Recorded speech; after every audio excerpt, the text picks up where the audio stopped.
Jā, tad šī bija mana mīļākā dziesma, Beyoncé Sweet Dreams. Kā ko? Tā nebija tā mīļākā. Tu kaut ko teici dziesmas. Choreogrāfija, tērpi, dizains, mana ideja no A līdz Z. Es tev savu Gmail atvēršu, tur ir vēstuli, tu Beyoncé, @inbox.lv. Viss scenārijs. Tā kā tā, kāda sajūta būt slavenai? Kāds ir? Vai? Nu es jau, man liekas, neesmu baigi slavenā, nu tā kā Beyoncé, nu nevar salīdzināt, kas ir Latvija un kas ir, nu, Latvijas tomēr skaista zeme. Protams, tās ir mājas, tā ir dzimtene.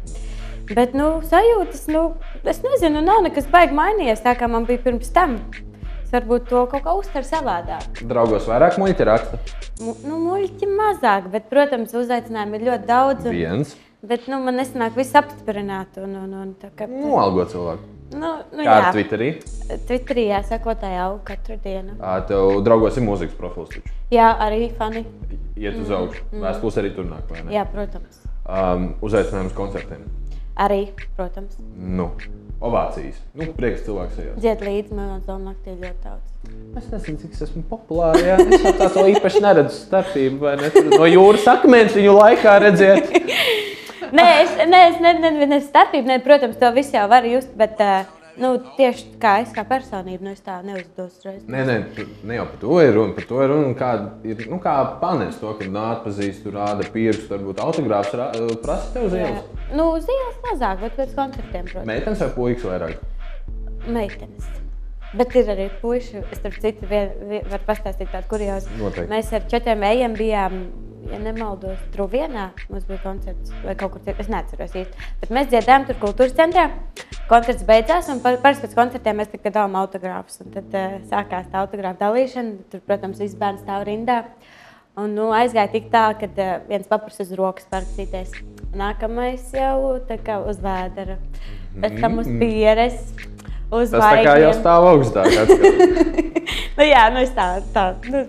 Nu jā, un beigās bija tā, ka tur jau bērni gāja uz riņķi visu laiku prasīja, ka beigās bija, kad es parakstījos, man liekas, nu, tur puiši arī bija. Un tad cits viens puisīts, man liekas, kā 13 gadu bija domājis, viņš stāv blakā, viņš paņem man uz pa dibenu. Druviena. Vienkārši. Bet, nu, es tā izgāju no situācijas un pa purnu dzenīti. Nē, tikai, jā, tur tiešām bija traki ar tiem autogrāfiem, kad, nu, bērni tika aprakstīti un mēs jau tur baidījāmies, ko mammas teiks, aizies mājās un vok, Dievs, viss norakstīts. Ko uzrakst viņai uz tam bērnam, nevis uzrakst, tur Madrī uzrakst, izaudzīt savu bērnu labāk. Viņš priecīgs, viņš jau to neredz, aiziet mājās, mācās. Šai meitenei ir taisnība. Nu, padomā par to, kā labi, tam dibā nosit. Tā kā tā, nu, kāda vēl kurjos tā labākie. Ai, tad jāsāk domāt. Es kādu pasūtīju uz prom, ka tev prasa autogrāfu, tā, zini, es braucu prom, nav laika. Nē, tā gluži nav bijis, bet bija viens koncerts arī ar 4 ejiem, kad bija diezgan sadzēries puisis un nu, tāds, kas baigi grib runāties un tā, nu tad es tā pieklājīgi viņu pateicu, nu, kad vecīt, nu, pietiks, jo, nu, tur izstījās tā, nu, ejam uzdejot, nu, ejam Madrī, tu esi man mīļākā dziedātāja, nu, ejam. un jā, nu, es tā laipni pateicu, nu, nē, un mums tiešām arī bija jāskrien, un tad, nu, es ceru, ka viņš neapvainojās. Tagad īsumā, pirms mēs tagad skatīsimies Miljonas domu nakts, vai ne, Ieva? Jā, Miljonas domu nakts jau ir sagatavota. Ir jau sagatavota, tad es tev gribu uzdot tādu jautājumu, kas man vienmēr interesē uzzināt atbildi no cilvēkiem, kas nodarbojas tādiem, nu, tādām lietām, kas dod publikai daudz, ļoti daudz dod, vai ne, un man saņem pretīm lielā mērā. Nu, tā enerģija milzīgi tiek jāgāst ārā, vai ne? Nav jau tā, ka tev pēc tam katrs individuāli ko šovu parāda. Nu jā. Tā. Jā. Kā tas ir tās leģendas, vai ne, un tas stereotips, kad mūziķi, kuri ļoti populāri, nu, viņi baigi cīnās, vai ne, visām tām problēmām, tur alkohols, narkotikas, kā tur sanāk iedzert, vai ne? Ja... Nu, kas tas pa jautājumu? Nē, nu, normāls jautājums, teiksim. Nē, nu, protams, kad laika man ir ļoti maz, lai atpūstos. Jā.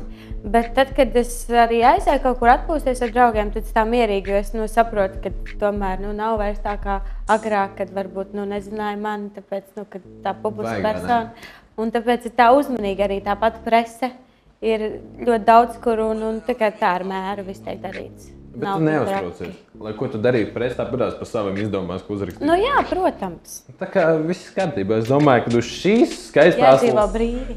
Jādzīvo brīvi. To mēs katrā raidījumā sakām. Tas ir katrs raidījums. To vispār, es domāju, vajadzēs studijā kaut kur uz sienas grafiti uztaisīt. Bet Bet tagad, mīļie draugi, mīļie skatītāji, Madrīd dziesma Miljonus domu nakts.